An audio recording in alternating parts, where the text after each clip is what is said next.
안녕하세요. 안녕하세요. 네, 속속 기자입니다. 네. 청취자분들이 들어오고 계시는데요. 저희 11시부터 오늘은 애프터양 이야기 하겠습니다. 김혜리 기자도 발언자 마이크 설정되신 것 같은데요. 안녕하세요. 안녕하세요. 똑똑 말씀이 없으시네요. 마이크를 켜주세요. 안녕하세요. 와, 들립니다. 잘 안녕하세요. 들리시나요? 잘 네, 잘 들립니다. 들립니다. 혹시 에어컨디션 소음이 거슬리게 들리면 말씀해 주세요. 안 들리는 것 같습니다. 이 네, 정도로 움직이지 에어컨 않군요. 지금은 네, 아, 예.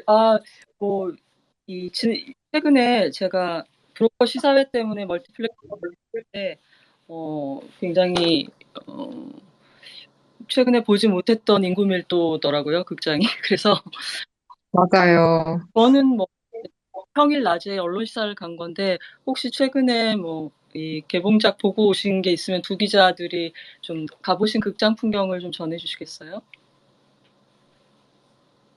저는 시사회에서 범죄도시 2를 기자들과 함께 봤었거든요. 근데 그때 분위기도 굉장히 좋았고, 또 친구가 같이 보고 싶다고 해서 그 일반 관객들과 함께 주말에 한 번 더 봤어요. 용산 CGV 가시는 분들은 알겠지만 사간 주라기 간이라고 있는데 굉장히 큰 간이거든요. 한 400명 가까이 같이 보는 간인데 한 460명 이 정도인데 일부러 큰 관을 예매해서 봤는데 너무 더라고요. 그냥 혼자 영화를 보는 것과는 또 다른 즐거움이 있었고 팝콘을 먹는 분들도 많아서 흥겹기도 했고 다 같이 호 하는 순간이 관객들이 같이 호흡하고 있구나라는 느낌이 들어서 재밌었던 것 같아요. 주라기 월드 같은 영화는 또 같이 봐야죠. 맞아요. 그런 영화도 그렇죠. 음, 아니 그러니까 실제로 극장 안에서 뭘 드시는 분이 벌써 많이 보이는. 네. 실제로 많이 먹고 계시고, 팝콘도, 다들 안 드시다가 오랜만에 드시니까 그런지 작은 뭐 1인용 이런 게 아니라 엄청 큰 걸 다 끼고 먹으시더라고요. 네. 그러면 저도 또 뭐 새로운 공룡 나오면 앞 사람한테 던지고 막 팝콘이 막 사방으로 튀고 뭐 그러겠네요. 남성희 기자도 범죄도시 2 보셨어요? 네, 저는 시사 때는 따로 못 가고, 동네 영화관에서 주말에 이제 관객들과 함께 봤는데요. 역시나 범죄도시 2 지금 인기가 상당한데, 객석을 관객들이 가득 메워서, 이런 환경에서 영화 보는 건 정말 오랜만이다. 새삼 생각했고요. 그리고 아까 동민이다랑도 잠깐 얘기 나눴었는데, 이 범죄도시가 엄청난 타격의 연속인 영화잖아요. 특히 이제 맞아요. 마동 배우가 그 선봉에 계신데, 마동석 배우가 주먹을 휘두를 때만 이 음향이 뭔가 다르다. 이런 얘기를 맞아, 했거든요. 맞아. 그래서 저도 마치 마동석 배우 주먹을 휘두를 때 스크린이 더 크게 울리는 것 같은 그런 느낌을 받아서 아, 또 이런 체험을 많은 관객들과 함께 하는 게 반갑다. 앞으로 더 이런 일이 많았으면 좋겠다 싶었습니다. 네. 아니 그 혹시 범죄도시 2에서 마블로부터 그 길가메시 사운드 효과를 빌려온 거 아니에요?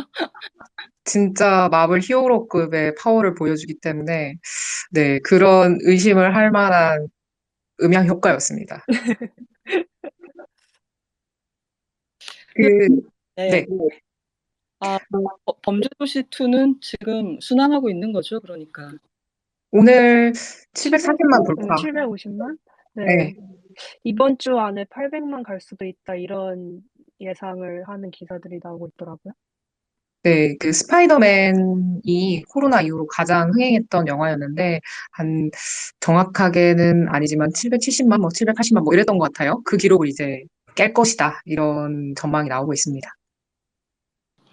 이 그러니까 지난주에 제가 칸 영화제 기간 동안 우리 기사 데스크를 봤는데 보니까 뭐 3편도 이미 제작에 들어가서 2편의 흥행을 뭐 즐길 여력도 없이 벌써 이 3편이 가동되고 있다고 감독님이 인터뷰를 하셨더라고요.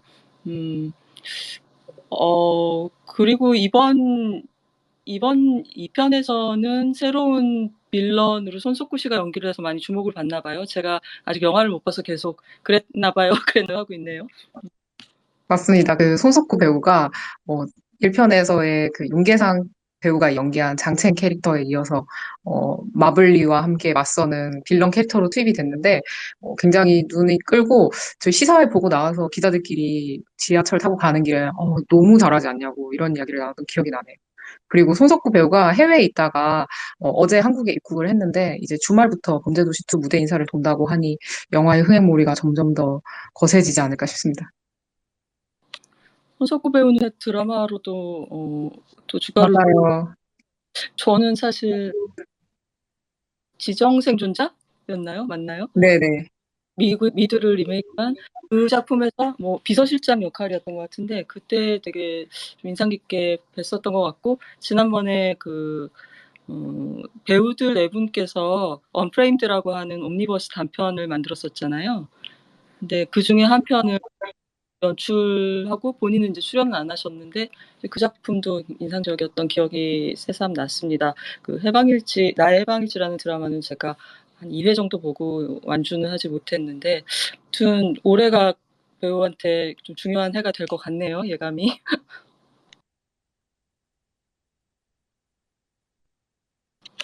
저는 지금 우리가 어쩌다 보니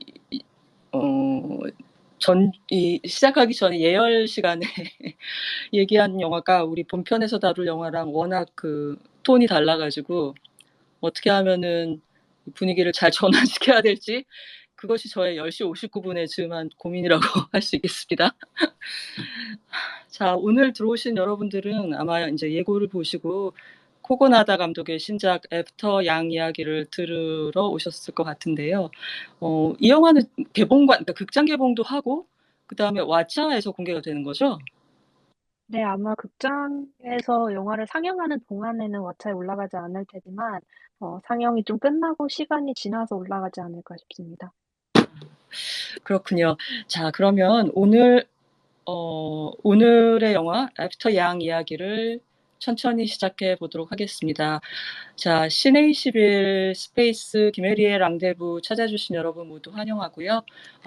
오늘 저희가 이야기 나눌 영화 그리고 이제 과거 영화랑 랑데부를 찾을 영화는 메인 영화는 코고나다 감독의 두 번째 장편 애프터 양입니다.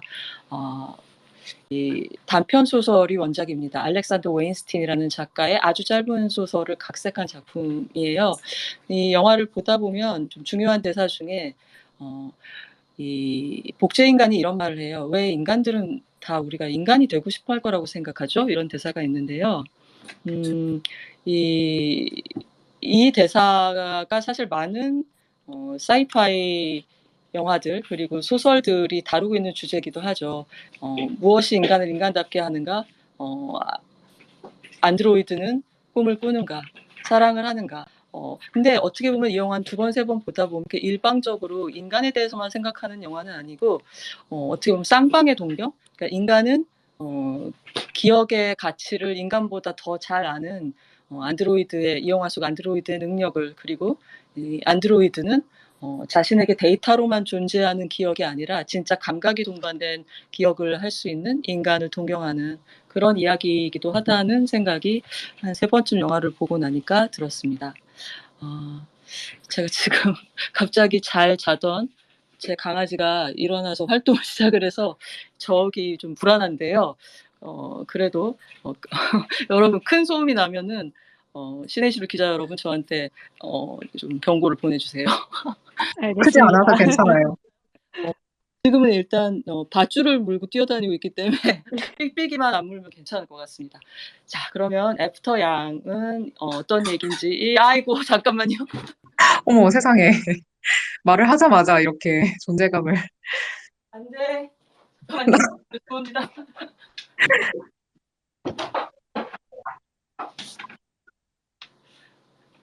제가 너무 천사같이 자길래 방심을 예. 자, 애프터 양은 어떤 이야기인지 물론 미래가 배경입니다. 근데 코고나다 감독이 그리는 미래는 로봇하고 복제 인간, 그러니까 로봇은 그러니까 안드로이드죠. 그리고 복제 인간은 이제 인간의 클론이죠. 그 두 종류, 다른 종류의 사피엔스, 다른 종류의 사피엔스가 호모사피엔스인 인간과 공존하는 곳이 미래입니다. 그리고 우리가 흔히 사이파이 영화에서 익히 보아온 아포칼립스 있잖아요. 묵시록적인 세계상에 비하면 상당히 평온하고 세련된, 그래도 인류가 살아남았구나. 몇 년도인지는 모르지만 이런 생각이 드는 세계입니다. 이 주인공 핵가족이 있는데요. 차상점을 운영하는 백인 남자 제이크, 콜린 페럴의 배역이고요. 그리고 뭔가 굉장히 첨단의 대기업을 바쁘게 다니고 있는 것 같은 아내 조디 터너 스미스의 배역 카이라, 이렇게 부부이고요. 이 두 부부는 중국의 딸인 미카를 입양을 했는데 그 딸이 본인의 뿌리와 단절돼서 자라나는 걸 원치 않아서 자기들 대신에 이 미카에게 원래 갖고 있던 문화적 배경을 늘 일깨워줄 컬처 테크노, 그러니까 안드로이드를 구매를 해요. 근데 이 컬처 테크노는 이제 테크노 사피엔스 중에서 기능 앞에 뭐가 붙는 거죠. 그래서 이 뭐 육체 노동을 위한 안드로이드가 있는가 하면 컬처 테크노 그러면 뭔가 이제 문화적인 뭔가 형제 노릇, 가정교사 노릇, 뭔가 좀 유대감을 주는 그런 기능을 갖고 있는 안드로이드를 가르쳐서 컬처 테크노라고 하는 것 같아요. 저스틴 H. 민이라고 하는 한국계 배우가 연기를 했습니다. 이 컬처 테크노의 이름이 바로 양인데요. 이 양의 외모는 중국인, 에이시안처럼 생겼고, 그리고 중국 문화와 역사에 관한 그런 지식들이 가득 그에게는 저장돼 있어서 미카가 필요로 할 때마다 그것들을 꺼내서 설명을 해주는 것이 이제 기본적인 키네요. 어떻게 보면 왜 요즘 꼬마들, 아이들 보면은 태블릿을 손에서 놓질 않잖아요. 그리고 식당에도 가보면 이제 아이들이 집중해서 조용히 할 수 있도록 다 폰이나 태블릿을 부모님들이 쥐어줘가지고 애들이 다 그것만 들여다보고 있는 풍경이 참 저는 되게 생경하던데 어떻게 보면은 엄청나게 고도로 발전한 태블릿이라고 아마 이 부모는 생각하고 딸에게 이 양을 사줬을 수도 있겠죠. 근데 여기서 우리가 살짝 의문을 가질 수 있을 것 같아요. 이 의도적으로 다 일부러 그런 다른 문화권의 아기를 입양을 했다면 왜 부모가 스스로 그 딸의 배경이 되는 문화를 배우고 가르치려고 하진 않을까, 이런 약간 의구심도 갖게 되죠. 근데 이제 그런 의구심과 같은 선상에서 사실은 양이 지식의 전달보다 훨씬 큰 역할을 이 어린 미카한테 하고 있어요. 그래서 뭐 밤에 혼자 깨어나면 옆에 같이 있어준다거나 영화에 살짝 나오지만 어떻게 보면은 이제 부모가 맡아야 하는 많은 양육 책임의 큰 부분도 양이 맡고 있는 거죠. 그러던 어느 날 이 기계인 양이 동작을 멈추게 됩니다. 근데 이 사건이 오동작을 하다가 고장까지 이르게 되는 이 사건이 이 이야기 전체의 발단이라고 할 수 있는데, 이 사건이 언제 일어나냐면, 아주 고요하고 적막한, 전체적으로 그런 톤을 가진 애프터 양이라는 영화에서 이질적인 톤을 갖고 있는 오프닝 크레딧 시퀀스가 있어요. 이제 주인공들이 가족 대항, DDR 토너먼트 같은 데 나가는 그런 시퀀스인데 그 시퀀스 마지막에 일어나거든요. 그러니까 영화가 시작하자마자 양이 이제 고장이 난 거죠. 그러니까 자연스럽게 그 이후에 펼쳐지는 애프터 양의 이야기에서 이제 이야기의 중심, 이야기의 주체, 모든 영화에 존재하는 전이가 있잖아요. 그러니까 여정의 주인공은 양이 아니라 양 다음에 그 흔적을 따라가는 제이크가 됩니다. 그래서 여기서 이제 많은 분들이 스티븐 스필버그의 AI라는 영화도 추억을 하실 텐데 이제 거기서도 그 안드로이드를 가족의 일원으로 받아들이는 이야기였잖아요. 근데 그 경우에는 나중에 코마에서 깨어난 친아들이 돌아오면서 이 파양이 되죠. 로봇인 데이빗이. 그래서 이 이야기 전체, 메인 이야기 전체의 모험의 주체는 데이빗인데, 안드로이드인데, 이 애프터 양의 경우에는 안드로이드가 주체가 아니라 그의 기억을 뒤밟아가는 인간, 아빠, 제이크가 이제 주체가 되는 거예요.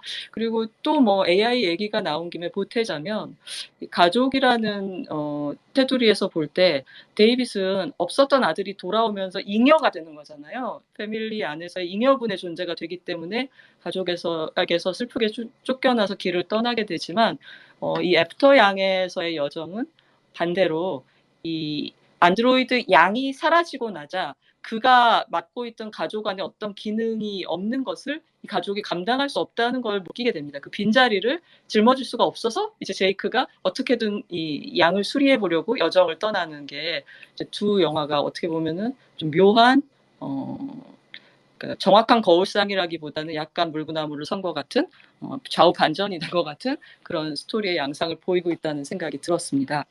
자, 줄거리를 또 따라가 보자면 그래서 수리를 하기 위해 뭐 정식 그 라이센스가 있는 그 AS 수리하는 곳 거기서부터 마치 약간 세운상가를 연상시키는 이런 또 왜 우리가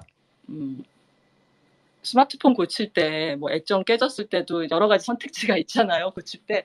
근데 이 양은 원래 살 때부터 신제품의 정품이 아니라 리퍼 제품이었다고 나중에야 이제 제이크가 아내한테 얘기를 하죠. 근데 그 리퍼 제품이었던 양을 수리하는 과정에서 자기가 몰랐던 어떤 기억 장치가 양의 몸속에 보치 안에 들어있음을 알게 됩니다. 그래서 처음에는 이게 이제 음모론처럼 이 제조사가 이 시스터스 앤 브라더스라고 하는 안드로이드 제조사가 이 소비자들의 개인정보를 몰래 빼돌리려고 하는 감시장치인가 하고 의심을 하지만 나중에는 이 테크노사피엔스를 연구하는 연구자가 제공한 어떤 디바이스로 양 몸속에 있는 메모리 폴더를 열어보면서 자신이 미처 몰랐던 기계라고만 생각했던 양의 삶을 또 이제 리퍼 제품이 아니라 이번 생이 처음 생도 아닌 양의 여러 차례의 삶을 제이크가 돌아볼 수 있게 됩니다.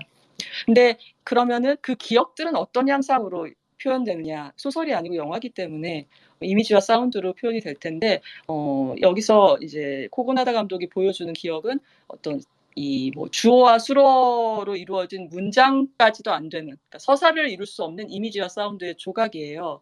그리고 그 조각들을 모아서 우리는 추론을 하게 되는데 여기서 우리는 생각하지 않을 수 없는 것이 이 코고나다라고 하는 장편은 2편밖에 만들지 않은 이 감독이 원래는 굉장히 탁월한 비디오 에세이스트였다는 거. 그래서 영상으로 영화를 평하는 그런 종류의 비평가였다는 사실을 상기하게 되죠. 그래서 이 타인의 작품에서 그 감독의 에센스를 추출해내는 비디오 에세이스트로서의 눈과 감각을 이 양의 기억을 제이크가 돌아보는 장면에서 여실히 증명하고 있습니다. 그리고 또 전작인 장편 콜럼버스도 보셨던 분이라면은 그 영화의 여자 주인공이었던 헤일리 루 리처드슨 배우가 이 영화에서 이제 복제 인간으로 나오는 걸 보고 또 반가움을 느끼실 수도 있을 것 같아요. 자, 그리고 이 영화의 스타일은 그러니까 톤이 중요한 영화예요. 보통 이 SF 영화라고 할 때 뭐 우주가 사느냐 죽느냐 뭐 이런 굉장히 큰 이야기를 다룬다거나 인류 문명은 대체 뭐가 문제인가 뭐 이런 굉장히 매크로한 이야기를 하는 경우도 많은데 이 영화는 굉장히 예외적이죠. 애프터 양은 아주 미묘한 뉘앙스들로 하고 싶은 이야기를 은근하게 전하는 영화예요. 그래서 연도도 안 나오고 얼마나 떨어진 미래인지 인류에게 그동안 무슨 일이 있었는지도 이렇게 명시적으로 다루지는 않아요. 근데 중요한 점은 그러니까 그러면 굳이 왜 미래로 했어? 그냥 그런 가족의 드라마라든지 인간의 정체성을 그냥 고민하면 되지 굳이 왜 미래로 했어라고 반문할 수가 있는데 그런 구상은 다 있는 거죠. 이제 다 설계를 해놨는데 그거를 이제 짜놓은 걸 다 보여주지가 않고 그것들을 빙산의 일각만 조각만 이렇게 살짝 드러냄으로써 이제 보는 사람이 완성할 수 있도록 해놨어요. 그래서 이 영화를 처음 봤을 때는 저도 잘 인지를 못했는데 한 3번째 보니까 여러 가지가 보이더라고요. 근데 물론 그것이 영화의 제일 중요한 부분은 아니고 이 영화에서 가장 중요한 서사는 이제 내면의 서사인데 일단 그래도 이제 코고나다 감독이 상정해 놓은 이 미래의 정치적 배경이나 이런 거는 아마도 미국과 중국이 뭐 전쟁을 했거나 굉장히 큰 충돌을 한 것 같아요. 그리고 그래서 또 그러니까 장벽 같은 게 이제 세워진 게 아닌가, 이렇게 서로를 넘어다닐 수 없는 장벽 같은 게 세워진 게 아닌가. 근데 그 와중에 어, 어, 뭐랄까 인종주의라든가 그 민족을 기준으로 서로를 배척하지 않으려고 하는 늘 역사상 그래왔지만 그런 인류들의 노력도 계속되고 있지 않은가 싶고 이제 그런 생각을 하게 된 거는 이 그 영화의 한 장면에서 보면 어떤 슬로건 같은 게 살짝 보이는데 그 내용이 이 성조기 그러니까 뭐 블루, 레드, 화이트에는 노란색은 들어설 곳이 없다 이런 약간 혐오 문구 같은 게 써 있는 슬로건이 얼핏 지나가더라고요. 그래서 이제 제가 뭐 그런 상황이 아닌가 하는 추정을 하게 된 거고요. 그렇지만 이 영화는 이제 그쪽으로 매크로한 정치 사회적인 이야기로 깊이 빠져 이렇게 깊이 이야기를 전개시키지는 않습니다. 그리고 또 하나 우리가 상상할 수 있는 건 아니 죄송합니다. 저의 AI 아니, 무슨 기계가, AI가. 아이 오늘 왜 이러죠? 이 저의 반려견과 AI 스피커가 도움이 안 되고 있습니다.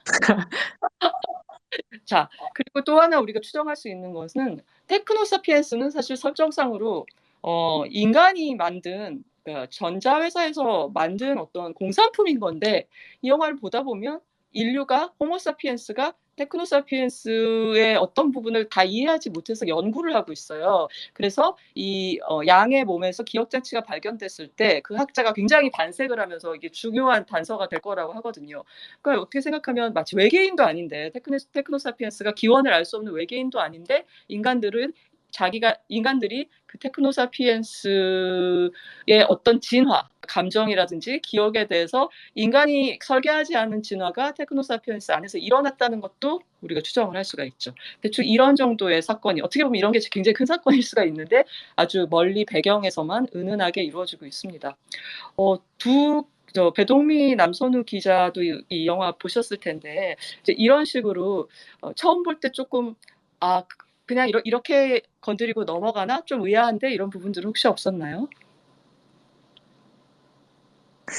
저 같은 경우는 그 후반부에 설명을 하실 수도 있겠지만, 그 제이크가 그 양의 기억으로 들어갔을 때 어떤 기억들은 그냥 매끄럽게 보여주고 어떤 기억들은 좀 분절된다는 느낌이 아, 있었거든요. 같은 대사를 두 번 보여준다든지. 맞, 네.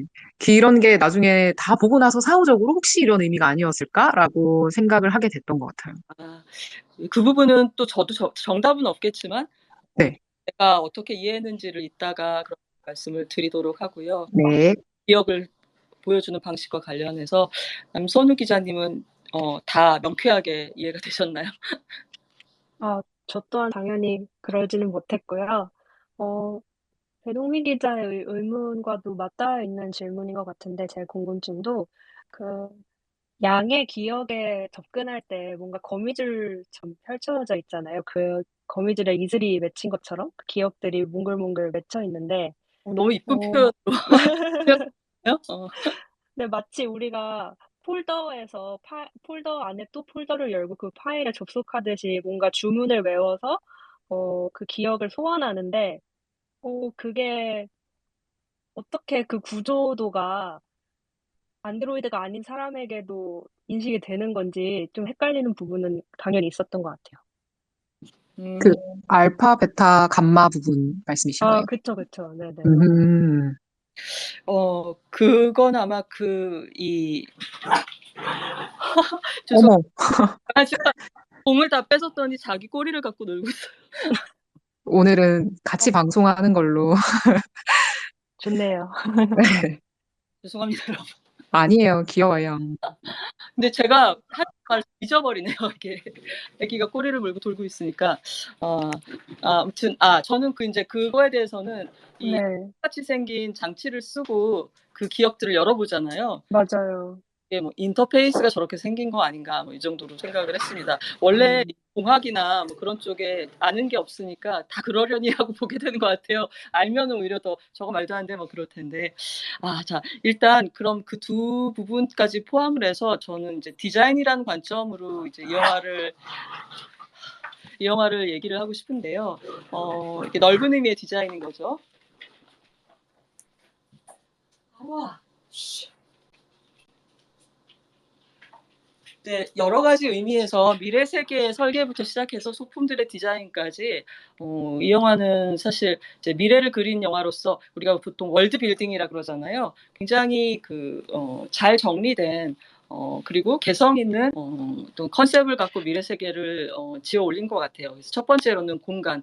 이 영화 공간 내지는 영화 속 공간에 그러니까 정교한 설계에 대해서 이미 콜럼버스를 보시면 코고나다 감독이 신인의 솜씨로 보이지 않는 어떤 그 비전을 갖고 있다는 걸 알고 계실 거예요. 그리고 또 이제 건축을 이 영화 속에서 미래에 관한 얘기다 보니까 콜럼버스를 본 분들은 또 모더니즘 건축에 대한 어떤 식견을 이 영화에서 또 어떻게 미술 감독이랑 같이 펼쳤을까에 대해서도 기대가 있으실 텐데 진짜 이 제이크와 카이라의 집을 굉장히 아름답게 지어놨죠. 그리고 이 집의 조감도 같은 것을 또 이 영화의 프로듀서가 따로 특별히 부탁해서 감독에게 선물했다는 걸 제가 오늘 트위터에서 보고 리트윗을 했는데 그것도 영화를 보고 나서 그 조감도를 보니까 재미있는 점이 있더라고요. 이 집은 흔히 우리가 모더니즘 건축에서 보듯이 이제 유리를 많이 써서 투명해서 어떻게 보면은 이제 집의 전면부에서 봐도 뒤뜰까지 쭉 관통해서 건너다 보이는 그런 스타일이에요. 근데 재미있는 건 이런 굉장히 쾌적하고 투명한 집에 살지만 가만히 지켜보고 있다 보면 가족 구성원들 서로의 마음은 그렇지 않은 것처럼 보이죠. 그러니까 이 영화의 가족은 특별히 불화하거나 하진 않는데 왠지 좀 서로로부터 분리되어 있는 느낌을 나요. 그리고 이 집 안에 감돌고 있는 어떤 실망의 분위기, 원래 어떤 것들을 원했고 한때 사랑했지만 지금은 그렇게 서로에게 맞닿고 있지 않는 것 같다는 느낌을 그냥 무드로 전해요. 그럼 언쟁을 한다거나 어떤 특정한 갈등이 될 만한 계기가 있는 게 아닌데 그런 식으로 전하고 있거든요. 근데 전하는 방식이 블로킹이나 이 미장센인데 예를 들어서 제이크랑 카이라 부부는 거의 한 프레임에 잡히는 일이 거의 없어요. 그래서 한 프레임에 잡혔을 때는 이게 상당히 이제 다시 한번 화해를 시도하는 것 같은 서로에게 좀 소통을 하고 싶어하는 것 같은 변화로 읽힐 정도로 단지 한 프레임에 들어갔다는 것만으로 그런 생각이 들고 특히 그것을 이제 극대화시키는 게 이 영화에서의 화상통화 장면이거든요. 이 좀 재밌지 않았나요? 화상통화 장면? 도대체 어디에 카메라가 있는지 모르겠는데 서로의 얼굴을 보는 게 너무 신기했어요. 어떤 설정인 건지 아, 안구에 인식이 된 걸까? 이런 생각까지 했어요, 저는. 체내에 내장된. 어떻게 된 거지? 그러니까 어, 저는 이게 매우 경제적이기도 하면서 굉장히 세련된 방식이라고 약간 무릎을 쳤는데 어떤 디바이스나 어떤 이 버추얼 스크린 같은 게 나오잖아요, 보통. 이제 뭐 마이너리티 리포트 같은 데 보면은 뭐 이렇게 손으로 햅틱하게 이렇게 움직여서 이 버추얼 스크린을 옮긴다든가 편집한다거나. 근데 아예 다 없앴어요. 코고나다 감독은 그런 걸 다 없애고 갑자기 오즈 영화처럼 카메라를 똑바로 쳐다보면서 두 부부가 그냥 정면을 바라보고 화면 비율이 정사각형으로 바뀌는 것만으로 화상 통화가 시작됐다는 거를 암시를 하는 거죠. 그러니까 약간 줌 같지 않나요? 줌? 그렇죠. 근데 거기에 테두리가 없는 거죠. 거기에 테두리가 없고 이거는 이제 마치 그런 것 같아요. 그러니까 이 기억을 들여다볼 때는 안경 같은 디바이스를 썼잖아요. 그게 흔히 말하는 이제 웨어러블 디바이스인데 이 화상 통화에 관련해서는 뭔가 이제 칩 같은 게 이미 인간의 체내에 심어져서 뭐 누구한테 전화를 걸어야겠다라는 생각만 하면 연결이 되는 것처럼 거의 텔레파시 같은 화상 통화 장면 연출을 했어요. 이제 그런 만큼 사실 두 사람이 대화다운 대화를 할 때는 아예 한 프레임에 안 있는 건 당연하고 이 같은 공간에 있지도 않고 이제 서로 카메라를 보면서 얘기를 하는 것 같은 그런 대화 중에도 굉장히 거리감이 느껴지는 그런 식의 연출을 한 거죠. 그리고 이 영화상으로도 그랬지만 오늘 오전에 조감도를 보니까 이 아름다운 집에서 이 딸인 미카와 부모의 방이 상당히 멀리 분리가 돼 있어요. 조감도상으로. 그리고 이 중정을 가운데 두고 이 양이 거처하는 방과 딸이 거처하는 방이 마주보고 있게 돼 있고요. 그리고 또 누군가의 방에서 둘이 만난다기보다 이제 복도에서 만나거나 공동의 공간에 나와서야 만나는 이제 그런 이제 가족들의 공간 쓰임새 같은 것을 이제 영화에서 이 디자인을 했고, 그것을 통해서 가족 간의 관계가 갖고 있는 온도 같은 걸 보여주는 게 아닌가 싶어요. 그리고 이제 우리가 미래를 그린 영화를 보면은 이제 여러 가지 호기심이 들잖아요. 이 감독이 상상하는 미래 문화는 어떤 것인가. 그래서 뭐 눈에 띄는 게 여러 가지 있는데, 일단 뭐 우리가 다 짐작하듯이 이제 자연 환경 이런 걸 중요하게 생각하는 것 같죠. 그래서 자율주행 자동차 안에도 식물이 있잖아요. 뒤쪽 보통 우리가 크리넥스 놔두는 자리. 그런데 이제 풀이 막 보이고, 그리고 집안에도 테라리움이 있죠. 그리고 무엇보다 여러분이 이제 제일 먼저 깊은 인상을 받으실 그런 이 아트 디렉션은, 코고나다 감독이 상상하는 미래 의식주 스타일은 동양풍이라는 거, 에이시안 스타일이라는 거죠. 그래서 옷이라든가 약간 로브 같은 옷이라든가 차문화라든가 음식, 또 이제 라멘을 두 부부가 다 다른 곳에서 먹고 있는 게 나오는데, 저는 이제 이 미래를 그린 영화에서 동양적 요소가 나오는 건 아주 드문 일은 아니에요. 사실 AI에서도 저는 예전에 아주 오래된 영화지만 AI 보면서 저는 아니 프로덕션 디자인을 무인양품에서 했나 뭐 이런 농담도 동료들하고 하고 그랬었는데, 뭐 아시다시피 스타워즈의 뭐 제다이들의 복장이나 제다이라는 뭐 말 자체도 그렇고, 그런 뭐 일본적인 아시아적인 데서 그 아이콘들만 따와가지고 서구의 SF를 이제 꾸미는 경우가 많은데, 이 영화는 뭐 좀 다른 점이 있다면, 제가 지금까지 보아온 할리우드의 미래 영화에서는 아시아 문화가 좀 이질적 요소, 이국적인 요소로서 서구의 그 첨단 도시를 좀 불균질하게, 어떻게 나쁘게 말하면 좀 지저분하게, 아날로그적이고 좀 원색적이고 방탕하게 만드는 것 같은 그런 요소로 들어와 있었어요. 그러니까 그 메인은 백인들의 문화인데, 이런 것들이 들어와서 이국적으로 미래를, 그러니까 다양한 요소가 혼재된 불균질한 사회가 됐다라는 걸 보여주려고 뭐 이 건물의 게이샤의 이미지가 거대하게 영사된다거나, 대표적으로 블레이드 러너에서 뭐 그런 식으로 뭐 매트릭스에서 뭐 동양 무술이 나온다거나, 뭐 엑스마키나에서 보면은 이제 이 아시아 여성 사이보그가 등장하는데 뭐 별로 대사는 없고 굉장히 수도인 그런 요소로 들어온다거나, 그래서 그런 익조틱한 요소로 쓰였는데, 이 애프터 양에서는 이 동양풍이라는 것이, 아시아 스타일이라는 것이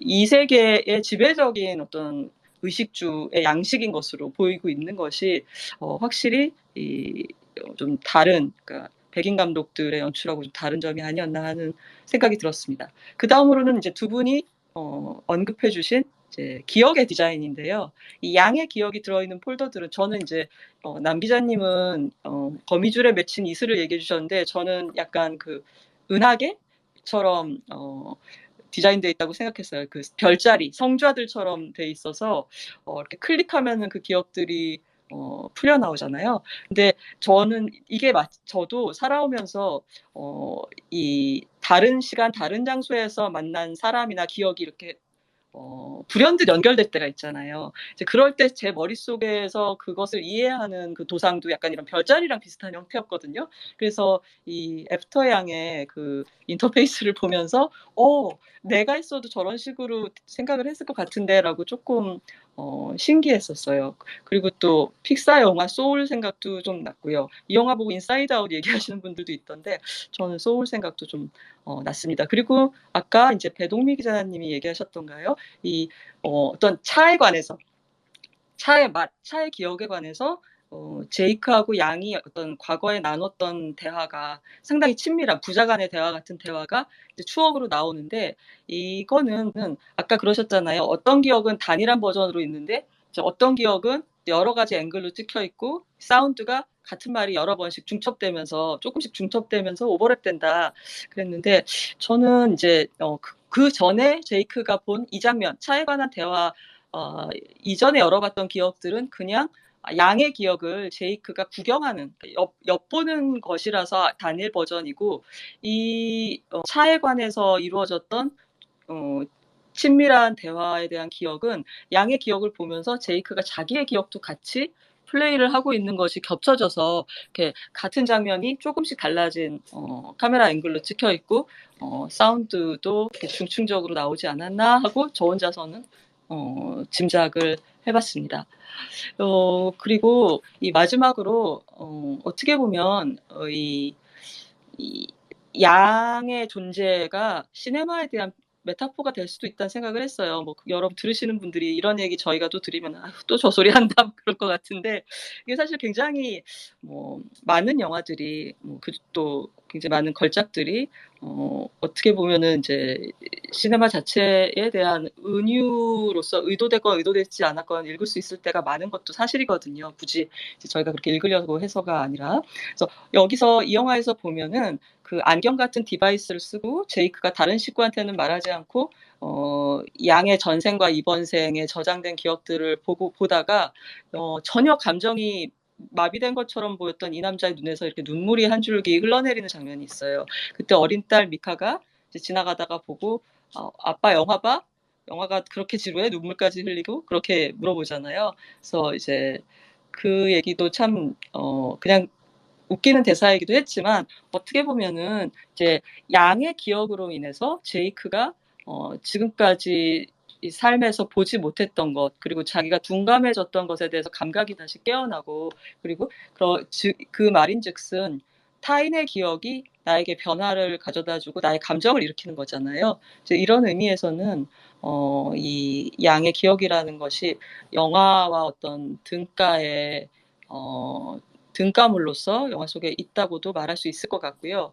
또 하나는 이것은 제가 이제 처음에 봤을 때는 전혀 생각지 않았던 건데 이 영화가 보통 이제 이런 안드로이드가 나오는 사이파이 작품들이 주요 질문이 인간과 인공지능의 차이는 무엇인가? 누가 더 과연 인간적인가? 누가 로봇인가? 이런 그 정체성의 문제를 묻잖아요. 근데 거기서 누가 더 인간적일까 할 때 그 인간의 디폴트가 백인 남성인 경우가 굉장히 많다는 거죠. 그런데 이 영화에서 보면은 이 영화가 던지는 질문은 그냥 보편적인 인간에서 그치지 않고 좀 그 양의 입장에 코고나다 감독과 같은 아시안 아메리칸의 입장을 좀 대입한 면이 있지 않나 싶어요. 왜냐하면 이 양이 그 차에 관한 대화에서 그런 말을 하잖아요. 이 양은 중국 차에 관해서 굉장히 많은 팩트들을 데이터베이스로 자기 안에 갖고 있어요. 그런데 이 제이크가 표현하는 것 같은 그런 차의 맛이나 온도나 이런 것들에 대해서는 알지 못하죠. 그랬을 때,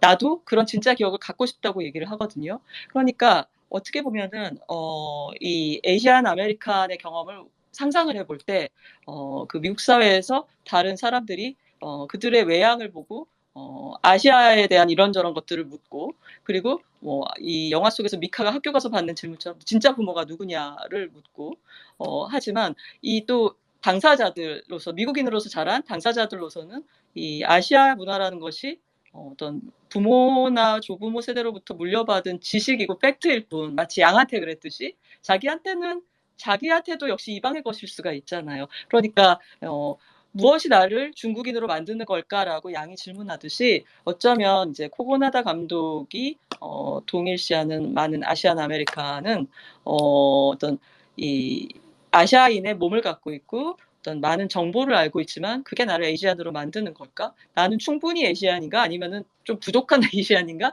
아니면 백인들의 눈으로 볼 땐 지나치게 아시안인가? 뭐 이런 질문을 할 수도 있지 않을까. 그런 비유가 양쪽에 소속되지 않는 그런 느낌을 이 양의 대사로서 보여주지 않나 싶고요.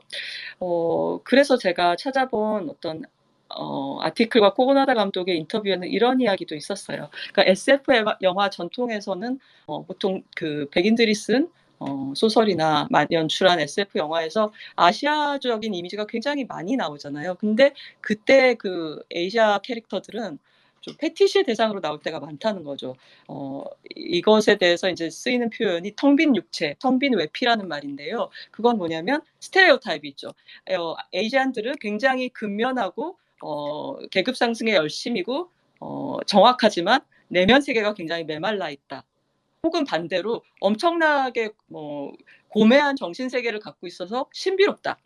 그치만 우리는 알 수 없다. 그 세계는 알 수 없는 세계다. 그러니까 굉장히 그 미스테리어스한 영역으로 그냥 넘겨버리고 더 이상 알고자 하지 않는 거죠. 근데 반대로 이 영화에서는 어떤 접근법을 취하고 있냐면 진짜 여기서도 언더 더 스킨이에요. 그러니까 이 제이크라는 백인 남자가 이 양이 의식을 잃고 나서 그의 기억 속으로 들어간 거잖아요. 그래서 그가 양이 보고 경험한 것들을 이제 백인 남자가 훔쳐보는 거 그것을 통해서 뭔가를 깨닫는 것이기도 한데 반대로 지금까지 미래 영화들에서 아시아 캐릭터, 아시아 안드로이드를 사용한 것과는 좀 반대로 겉으로 볼 때보다 이 피부 속으로 들어갔을 때 훨씬 풍성한 자아와 풍성한 경험과 기억들이 그 안에 쌓여 있다는 것을 이제 발견하게 된다는 어떻게 보면은 언뜻 처음 봐서는 그렇게 지금까지 영화는 다른 것 같지 않지만 이 에이시안 아메리칸 안드로이드에게 다가가는 방식이 방향이 완전히 좀 반대라고 볼 수도 있지 않았나 하는 생각이 듭니다. 제가 좀 많은 시간을 잡아먹었는데요. 역시나 우리 두 기자가 또 굉장히 그 의외의 랑데뷰 영화들을 골라주셨어요. 전 단순해가지고 뭐 아까 말씀드린 AI나 아니면은 스파이크 존스의 그니어 같은 영화가 나올까 그랬는데 역시 단순치 않은 그 짝지을 영화들을 선택을 해주셨습니다. 어느 분이 먼저 말씀해 주실까요? 영화가 태어난 순서로 이야기를 해볼까요? 오늘은 음, 선우 기자가 먼저. 그렇죠. 영원과 하루가 먼저죠. 네. 기자가 테오 안겔로프로스 감독의 영원과 하루를 선택해 주셨습니다. 아니 뭐 오늘 칸느 어쩌다 보니 그렇게 됐어요. 무겁게 접근하시는 거 아닙니까? 영원과 정말, 하루를 좀 들어보죠. 네, 정말 의도치 않게 황금 종려상 컬렉션이 돼버렸는데, 저는 정말 입을 맞춘 적이 없다는 점 다시 한번 말씀드리고요. 어, 영화과 하루를 고른 이유를 간단히 설명하기 전에, 애프터 양을 보고 어떤 영화를 랑데부 할지 지금까지 고르는 것 중에 제일 어려웠던 것 같아요. 사실 뭐 방금 말씀해주신 그런 SF 영화라든지 인공지능, 뭐 AI가 중심에 있는 영화라든지 안 떠오른 게 아닌데 네. 딱 적당한 매치가 잘 떠오르지 않더라고요. 그래서 고심하다가 고르게 됐는데요. 어, 죽음 가까이서 굉장히 느리게 그리고 시적으로 기억 사이를 요랑하는 영화라는 점, 그리고 화면이 굉장히 천천히 흐르는 와중에도 인물들이 함축적인 대사를 계속 내뱉는다는 점, 네, 그 안에 어떤 디아스포라의 감각이라든지 반복된 음악, 또 천연득스러운 어떤 기억의 이동 같은 것이 통하지 않나 싶어서 영원과 하루라는 작품을 골랐습니다. 1998년 영화고요. 근데 보니까 국내 개봉은 2004년에 했더라고요. 저는 이 아이고. 영화를 네, 극장에서 보진 못했고요. 극장에서 개봉했을 때 전 너무 어린이였고 왓챠에서 봤어요. 지금도 여러분이 왓챠 들어가시면 영원과 하루를 보실 수 있습니다. 네, 이 점 먼저 알려드리고요. 테오드로스 안겔로플로스 감독의 작품이고 지금 돌아가셨지만 오랜 시간 그리고 지금까지도 그리스 영화계를 대표하는 감독이라고 할 수 있죠. 영상 언어로 특히 어떤 형식적인 장치들을 통해서 그리스의 역사나 정치 상황을 은유해온 감독이라고 할 수 있겠습니다. 네, 영원과 하루는 후기작 축에 속하는 작품이고, 방금 설명해드린 것처럼 어떤 감독의 정치적인 태도를 내포하고는 있지만 전면에 드러내지는 않은 채 그저 죽음이 가까운 한 남자의 며칠을 따라가거든요. 주인공은 알렉산더라는 노인입니다. 뭐 사실 영화를 보다 보면 그렇게까지 위독해 보이지는 않는데 투병 생활을 잘 걸어 다니십니다. 근데 투병 생활을 한 3년 이상 한 것 같아요. 등장하는 첫 장면에서 이제 3년 정도 곁을 지킨 간병인이랑 인사를 나누거든요. 그래서 꽤 오랜 시간 병상에 있었던 사람이구나 이렇게 예상 정도 할 수 있습니다. 근데 영화에서 그한테 어떤 특별한 사건이 막 닥쳐오는 건 아닌데 본인 스스로 이제 내가 정말 얼마 남지 않았구나, 인생의 끝에 다다랐구나 이렇게 직감하고 있는 인물인 거죠. 근데 이런 예상에 휩싸였을 때 영화 주인공들마다 조금은 선택을 내리겠지만 영원과 하루의 주인공 알렉산더는 시인이거든요. 그래서 이 얼마 남지 않은 시간 동안 자신이 오랫동안 완성하고 싶었던 시어들을 찾아 나서려고 합니다. 네, 그러다가 먼저 딸 부부가 살고 있는 집에 찾아가거든요. 반려견을 맡기기 위해서 간 건데, 거기서 죽은 아내가 오래전 자신에게 썼던 편지를 다시 읽게 되고, 그것을 시작으로 알렉산더는 자신에게 중요했던 사람들, 특히 기억 속의 아내, 그리고 어머니를 조우하는 내면의 시간 여행을 떠납니다. 이게 내면에서 일어나는 여행이라면, 도적으로도 물리적으로도 어떤 여행이 준비되어 있는데요. 알렉산더가 영화 초반부에 몇 번을 마주치는 난민 소년이 있어요. 그 아이가 안전해질 수 있도록 또 달리 말하면 그 아이가 가고 싶어 하는 곳으로 갈수록 같이 이동하는 여행이 또 그 실제 여행인데요.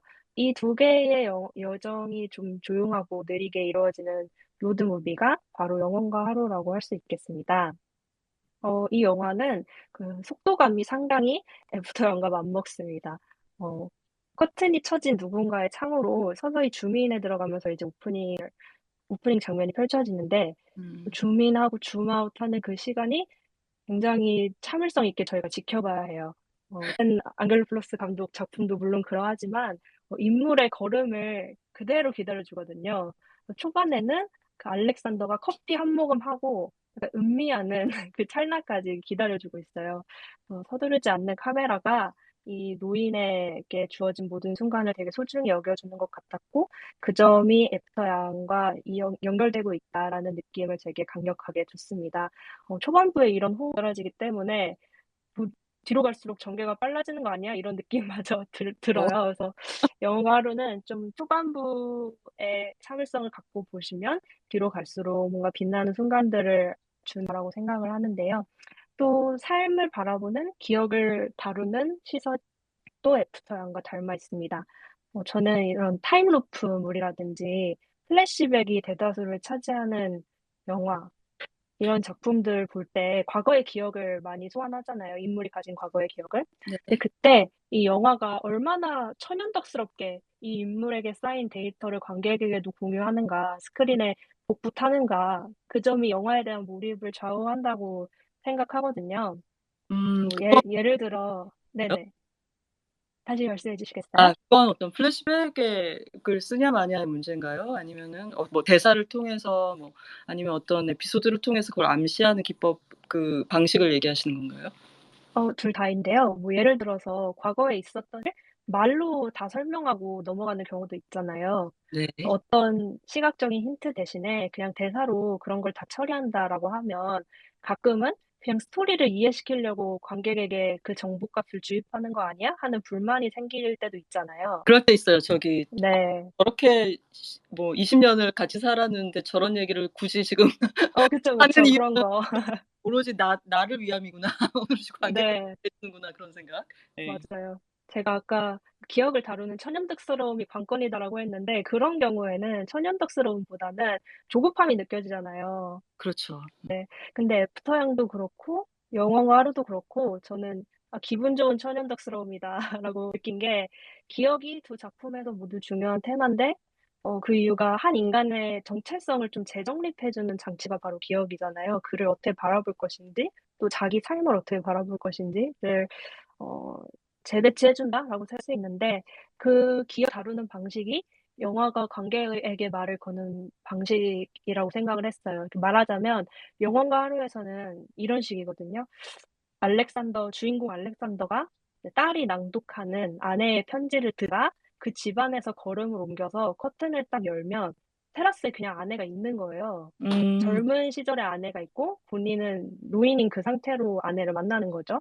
그러면 아내와 함께 파티를 했던 어느 여름날 그 바닷가로 슉 그냥 가는 거예요, 영화가. 네. 네. 그리고 네, 이 알렉산더가 동행하는 그 소년과 함께 또 물가를 걷다가 이전 세기 옛날 시인에 대해서 그 시인은 어떻게 창작을 했을까? 뭐 이런 상상을 나누거든요. 그 물가를 걸으면서 그 얘기를 하다가 그냥 어디 저편의 나무를 바라보면 그냥 거기 아래에 그 시인이 앉아 있는 거예요. 한참 이전 세대의 시인인데.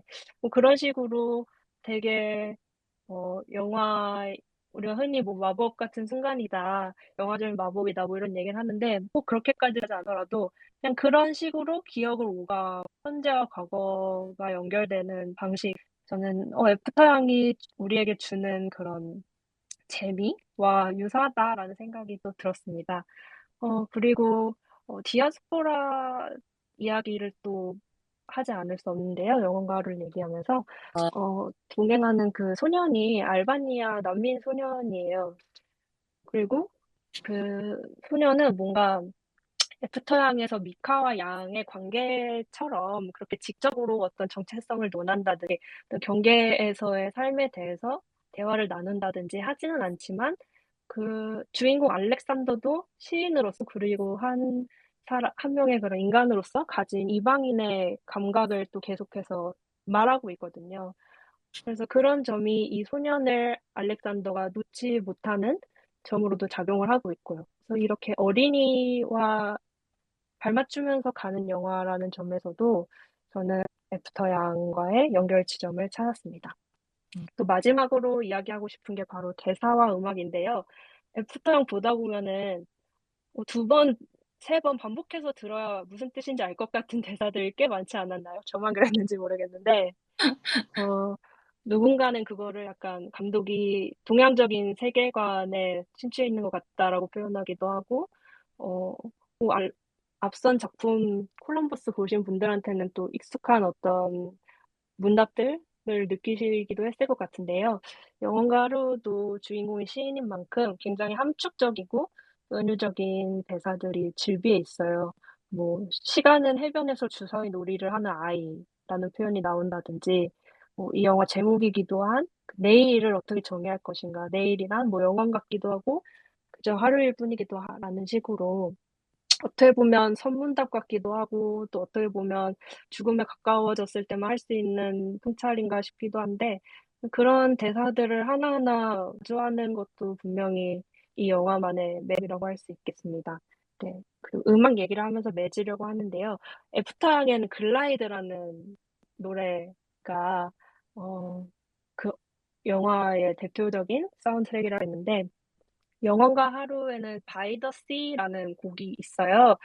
엘레니 카라인드로 음악 음, 감독의 작품인데, 카라인드로는 또 안겔로 플로스 감독과 오래 호흡을 맞춰온 음악 감독이잖아요. 영원과 하루에도 메인 테마라고 할 수 있는 바이 더 씨를 선사한 건데요.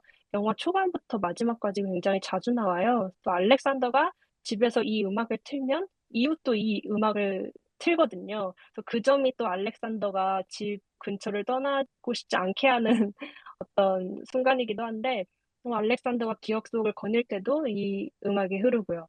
저는 이 음악이 굉장히 장중하다는 표현이 어울릴 것 같아요. 죽음을 앞둔 사람에게 어울리는 선율인데, 또 너무 애처롭지도 않고, 뭐 그렇게 크게 비감이 서려있지도 않지만, 무게감이 적당할까요? 그래서 영화를 보다 보면 분명히 이 멜로디가 귀에 있게 되실 거라고 생각합니다. 네. 굉장히 소개하기 힘든 영화를 어, 이 애프터 영화하고 관련 속에서 얘기를 해주셨습니다. 수고하셨어요. 근데 또 배동미 기자도 만만치 않은 트리 오브 라이프로 이게 네. 또 아까 제가 뭐 기억의 갤럭시라고 표현을 했는데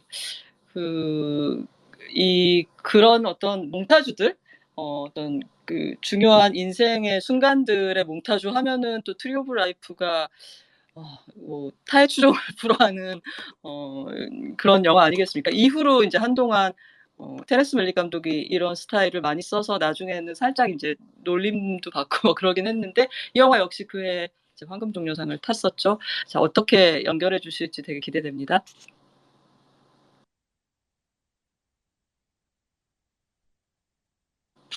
기자?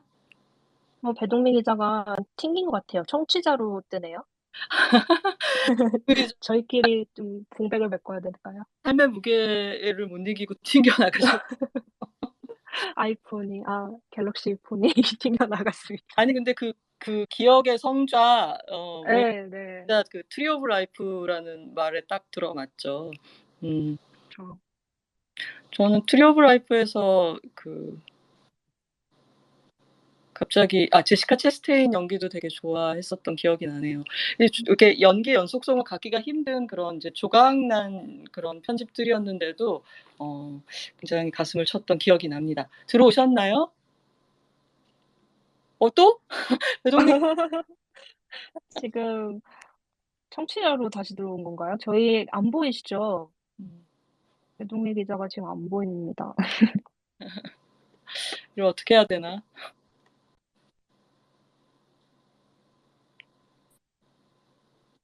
아, 배동미 기자가 바로 들어오시겠다고 얘기를 하고 있습니다. 저는 다시 네, 잠깐 양 얘기를 하자면 네, 왜 빨리 다시 작동을 안 하면은 부패한다 그러잖아요. 양이. 네네. 굳이 왜 그렇게 했을까? 왜 유기적으로 부패한다는 설정을 넣었을까 생각을 하면 이게 좀 뭔가 소멸을 해야지만 소중하다라는 그런 인간의 그런 인간 생명의 음, 유한성을 거기에 집어넣은 것 같기도 하고, 또 맞아요. 그런가 하면은 양이랑 미카가 이제 두 가족, 낳아준 가족과 입양된 가족 얘기를 하면서 식물에 비유하기도 하잖아요. 식물에 음, 섞이게. 맞아요. 그런 얘기들을 하는 걸 또 보고, 또 나비의 표본 같은 거를 보면서 이제 엄마랑 양이 과거에 했던 대화, 이 모든 것 끝에 아무것도 없다면 나는 슬플 것 같다. 나는 그래도 괜찮을 것 같다. 이런 대화를 하잖아요. 근데 이런 얘기들을 보면서 끊임없이 인간과 비인간 사이에 좀 경계를 흐리는, 그래서 뭐 물활론이라고 하잖아요. 모든 것에 영혼이 있다고 믿는 이제 그런 세계관도 콜럼버스에 이어서 좀 꾸준히 피력되고 있지 않나 하는 생각도 했습니다. 배동미 기자 들어오셨어요? 네, 죄송합니다. 드디어 발언자로. 죄송해요. 이런 무슨 오늘따라 아닙니다. 기계가 많이 약간 문제를 일으키네요. 네. 자기들 얘기한다고 되게 예민한 것 같아요. 네. 그러면. 아, 가정이 유분 남긴 했지만 여유 있게 트리 오브 라이프 얘기해 주세요. 네, 오늘 제가 소개하려는 영화는 공교롭게도 또 칸 황금 종려상을 받은 테렌스 멜릭 감독의 트리 오브 라이프인데요. 제가 애프터 양을 보고 이 트리 오브 라이프를 떠올린 이유는 몽타주 때문입니다. 애프터 양에서는 그 양의 눈이 카메라가 되어서 그 데이터베이스를 만들어서 어떤 그 기록을 계속해서 해오고 있잖아요. 그 기록이 알집을 만들듯이 뭐 알파, 베타, 감마 이렇게 데이터베이스 속에 잠자고 있는데 그 데이터들에서 보면 푸티지들을 이렇게 쫙 볼 수 있는 거죠. 밤하늘의 별처럼 데이터가 저장돼 있고 제이크가 그걸 이제 보는데 트리 오브 라이프에서도 비슷하게 과거를 해고하는 장면이 많습니다. 사실은 과거를 해고하는 장면이 이 영화의 전부라고도 말을 할 수 있는데요. 안드로이드 양의 눈을 통해서가 아니라 이 작품은 트리 오브 라이프에서는 주인공 캐릭터의 기억에 의존해서 인간의 기억에 의존해서 해고를 하기 때문에 이 기억이 좀 주관적이고 감정적인 게 가장 다른 점이거든요. 양의 데이터 속의 푸티지는 좀 양의 성품을 닮아서 어떻게 보면 양의 세팅 값을 닮아서 고요하고 차분한 그런 프레이밍이 특징이라면 트리 오브 라이프 속에서의 이 회고의 몽타주는 굉장히 동적이거든요. 동적인 카메라 무빙이 특징이고 왜 이런 거 하면 사실 촬영 감독의 면면을 보면 이해가 바로 가실 건데 버드맨, 그다음에 칠드런 오브 맨, 그래비티 이런 촬영에 있어서 더 무빙이 특화된 작품을 만들었던 에마누엘 루베츠키 촬영 감독이 촬영을 맡았다는 점도 특징이기도 합니다. 영화의 스토리를 간단히 요약을 하면 트리 오브 라이프는 1950년대 어떤 백인 중산층이 모여 사는 한 마을에서 살다가 또는 한 가정을 중심으로 벌어지는 이야기인데요. 주인공 잭이라는 캐릭터가 이 집에서 맞이이고 그 아래로는 남동생이 둘이 더 있습니다. 그러니까 삼형제인데 배우 숀 펜이 연기하는 중년이 된 잭이 회고를 통해서 과거의 자신의 기억들을 계속해서 되짚어 보는 거죠. 그래서 잭의 기억이 안드로이드의 기억이 아니고 인간의 주관적인 기억이기 때문에 기억의 조각들이 딱 맞아떨어지지는 않아요. 그래서 좀 끊기는 느낌도 주고 어떤 기억들은 사실은 정확한 대사가 없고 어떤 느낌으로만 전달되는 경우도 많거든요.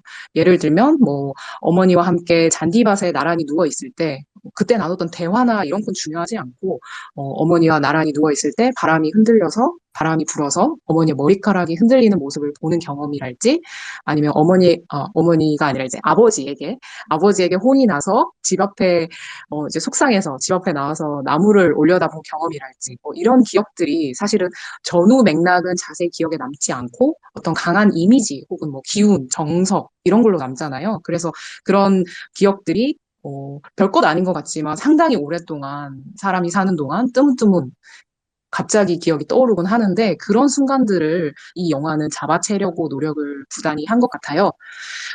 어떤 일로 혼이 났다라는 서사를 충실히 쌓아나가는 종류의 영화가 아니기 때문에 당시 잭이라는 어린아이가 느꼈던 기분과 그리고 분위기를 연출하는 데 더 공을 들인 영화라고 말씀드릴 수 있을 것 같습니다. 영화가 시작하면 단란해 보이는, 행복해 보이는 잭의 가족이 등장을 하는데요. 대사로 네가 형이니 네가 동생이니 이렇게 부르지는 않지만 딱 봐도 삼형제로 보이는 소년들 세 명이 등장을 합니다. 그리고 그들의 어머니인 제시카 차스테인 배우가 연기하는 어머니 캐릭터가 등장하고 브래드 피트가 연기하는 아버지 캐릭터가 등장을 하는데요. 이 가족이 첫 등장할 때는 꽤 행복해 보입니다. 대사는 없고 대신 어머니가 기도하는 그 목소리가 나레이션으로 들려오면서 사랑으로 아이들을 키우고 있다라는 느낌도 들고 이 가족이 단란해 보이는데 이렇게 빠르게 가족 구성원에 대한 정보를 준 테렌스 멜릭 감독은 바로 이어서 가족의 상실 이야기를 가져오는데요. 어떻게 보면 인생에서 벌어지는 가족 상실이나 이런 슬픔이 어떤 원인과 결과가 아니라 그저 갑자기 주어진 일이라는 거를 표현한 대목인 것 같은데 편지 한 장으로 가족이 무너져 내리기 시작하는데요. 우편 배달부가 편지를 한 장 배달을 하는데 그걸 읽은 어머니 충격에 빠지고 그리고 이제 카메라가 비추는 풍경들을 보게 되면 가족 중 삼형제 중 한 명이 없는 것을 알게 되면 당연히 동생이 사망했구나라는 거를 이제 관객이 의미를 만들어가면서 의미화를 하는 거죠. 대사를 전혀 전달하지 않거든요. 그리고 실제로 이러한 구성은 테렌스 멜릭 감독의 사적인 삶과도 많이 연관이 있는데 테렌스 멜릭 감독에게는 남자 형제가 둘이 있었는데 사건 사고로 둘을 모두 잃었다고 해요. 그런 감독의 어떤 인생에서 어떤 큰 충격을 줬던 사건들이 영화에 이렇게 기입이 된 게 아닌가라는 생각이 듭니다.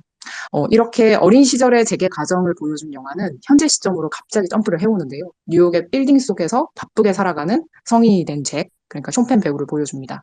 갑작스러운 점프인데 잭이 왜 이렇게 과거를 떠올리게 됐는가라는 거를 어떤 식으로 보여주냐면 빌딩 속에 심겨진 나무, 그러니까 가로수 같은 거죠. 그런 거를 보고 잭이 어린 시절에 마당을 떠올리게 됐고 그 마당에 심어진 나무를 떠올리고 그러면서 죽은 동생을 떠올리게 되고 이렇게 어떻게 보면 연상해서 사람의 머릿속에서 흐르는 상념 같은 거를 이런 구성을 통해서 보여준 거죠. 그래서 이 영화에서 특징적인 것이 이렇게 죽은 동생을 떠올리게 되는 장면에서 어떤 인간의 머릿속에서 떠오르는 상념을 스크린에 펼쳐 보이는 방식인데 어떤 식으로 표현을 하냐면, 어떻게 보면 나무는 생명이잖아요. 살아있는 나무를 보면서 그 집에 예전에 심겨져 있었던 나무를 떠올리고 그 나무를 심었던 이유는 어린 동생이 태어났을 때 가족들이 심었다. 그럼으로써 동생의 죽음을 생각하게 되고 그 다음으로 이어지는 몽타주가 굉장히 기가 막힌데, 그러면서 생명의 근원에 대해서 생각을 하기 시작해요, 잭이. 그러면서, 별이 탄생하는 순간, 그리고 그 다음에는 지구가 어떤 생명이 태어나게 되는 순간, 그 다음에는 바다에서 생명체들이 태어나는 모습을 굉장히 오랫동안 긴 시간에 걸쳐서 몽타주를 통해서 보여주는데요. 이 장면에서는 사실 숀펜이 연기하는 잭이라는 캐릭터도 없고, 잭의 아버지도 없고, 어머니도 없고, 오로지 자연의 이미지들만 연속적으로 보여줍니다. 죽음에서 어떤 생명의 이미지를 떠올리는 게 좀 기이하기는 하지만, 저는 사실은 이 장면을 보고, 약간 그런 생각이 들더라고요. 왜 너무 어린 아이를 보게 되면, 생명이란 뭘까, 이런 생각을 하게 되듯이, 뭔가 이상하게 좀, 처음과 끝이 연결되어 있다는 느낌이 받을 때가 있잖아요, 사람이. 그래서 그런 인간이라는 존재 자체가 역설적으로 시작과 끝을 좀 가깝게 생각하게 설계된 존재라는 생각도 좀 드는데, 한 가지 좀 재밌는 점은, 이 생명의 탄생 시퀀스에서 흐르는 곡이 또 재밌는데요.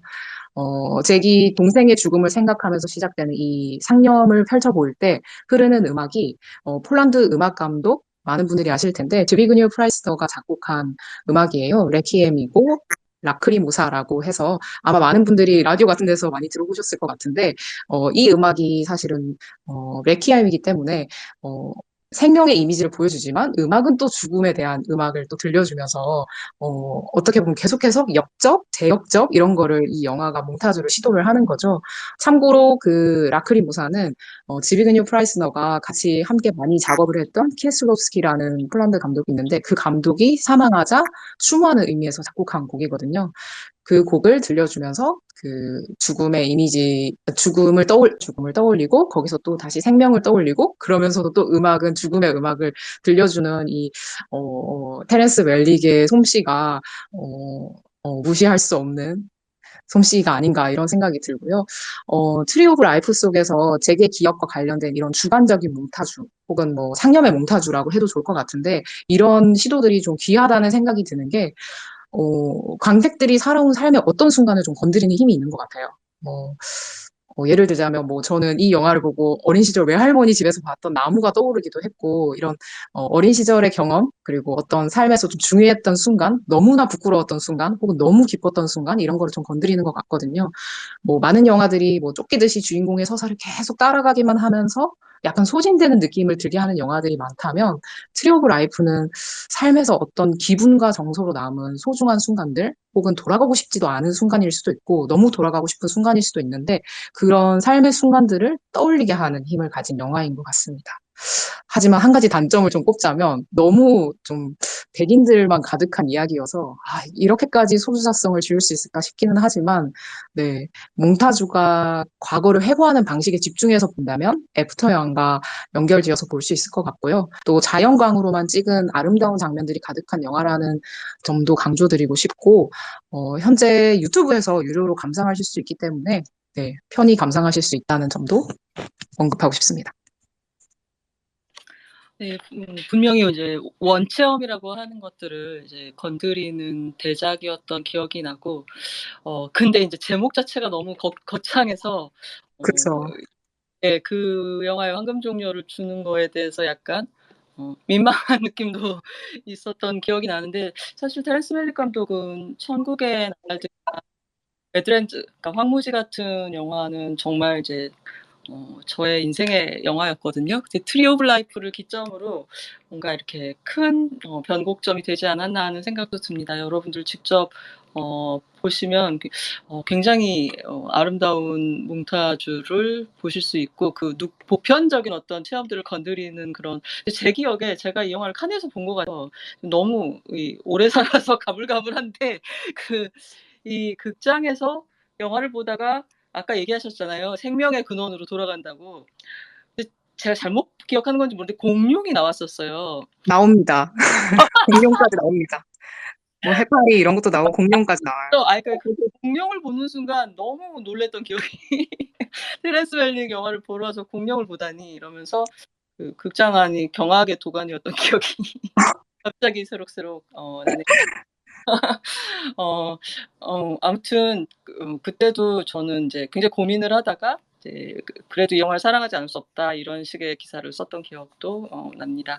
자, 오늘 좀 주제가 무거워서 우리가 영원 이 삶 이런 얘기들을 많이 하게 됐는데 여러분들 그래도 가볍게 들어주셨으면 하는 마음으로 말씀을 드렸고요.